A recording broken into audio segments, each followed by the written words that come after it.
అమ్మాయి 6 to 10 years మధ్యలో ఉంటే ఈ రీల్ని అస్సలు స్కిప్ చేయకండి. ఈ రోజుల్లో పిల్లలకి ఎర్లీగా మెచ్యూర్ అయిపోతున్నారు, 10 ఇయర్స్ లోపల మెచ్యూర్ అయిపోతున్నారు అని మదర్స్ తీసుకొస్తున్నారండి. And it is so painful to see them. Below 9 years లోపు మీ పిల్లల్లో బ్రెస్ట్ డెవలప్మెంట్ కానీ, ప్యూబిక్ ఆర్ యాక్సిలరీ హెయిర్ రావడం, సడన్గా గ్రోత్ పెరగడం ఇలాంటివి చూస్తున్నారంటే వాళ్ళు ఎర్లీగా మెచ్యూర్ అయ్యే అవకాశం ఉంటుంది. ఇవన్నీ నార్మల్ అని మట్టికి అస్సలు ఇగ్నోర్ చేయకండి. ఈ సిమ్టమ్స్ మీ పాపల్లో ఏమన్నా కనిపిస్తుంటే ఖచ్చితంగా గమనించాలి. ఎర్లీ పీరియడ్స్ అంటే జస్ట్ పీరియడ్స్ కాదండి, వాళ్ళకి తర్వాత PCOD problems, irregular periods and final height కూడా తగ్గిపోవచ్చు. అసలు ఎందుకు ఈ ప్రాబ్లం ఇంత ర్యాంపెంట్గా పెరిగిపోయింది?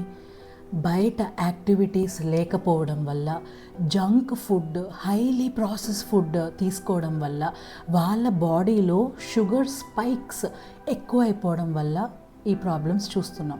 వీటితో పాటు ఎండోక్రైన్ డిస్రప్టింగ్ కెమికల్స్ ప్రతి దాంట్లో ఉన్నాయండి. ఎవ్రీ ప్రోడక్ట్ మనం ఇంట్లో వాడుకునే సర్ఫు, సబ్బులు, షాంపూస్, పర్ఫ్యూమ్స్, డియోస్, పౌడర్స్ అన్నిట్లో ఈ హార్మోన్ డిస్రప్టింగ్ కెమికల్స్ ఉన్నాయి. సో ఇవి మీరు అవాయిడ్ చేసుకోవాలి. ఒక అమ్మగా మీరు చేయాల్సింది ఏంటంటే మీ పాపతో పీరియడ్స్ గురించి భయం కాకుండా కౌన్సిలింగ్ ఇవ్వండి.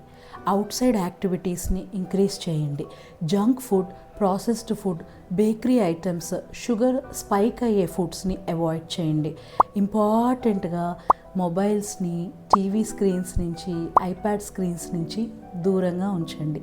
మీరు డైలీ వాడే వాటిల్లో ఈ endocrine disruptors or hormone disturbances cause చేసే కెమికల్స్ ఉంటే దయచేసి ఆర్గానిక్ ప్రోడక్ట్స్ని ఎంచుకోండి.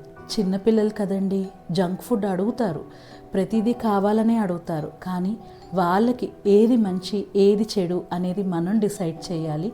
అండ్ వీలైనంత వరకు 99% హోమ్ కుక్డ్ ఫుడ్ని ప్రిఫర్ చేస్తే బెటర్గా ఉంటుంది. ఫుడ్లో కూడా ఫైబర్కి, ప్రోటీన్కి ఎక్కువ ప్రాధాన్యత ఇచ్చి షుగర్ స్పైక్స్ అయ్యే ఫుడ్ ఇవ్వకండి. మీ పాపకి 9 ఇయర్స్ లోపే పీరియడ్స్ కనుక స్టార్ట్ అయితే మీరు ఒక పిడియాట్రిషియన్ని కానీ, గైనకాలజిస్ట్ని కానీ ఖచ్చితంగా సంప్రదించాలి. As a daughter's mom, I pledge to take all the safety measures for my girl child.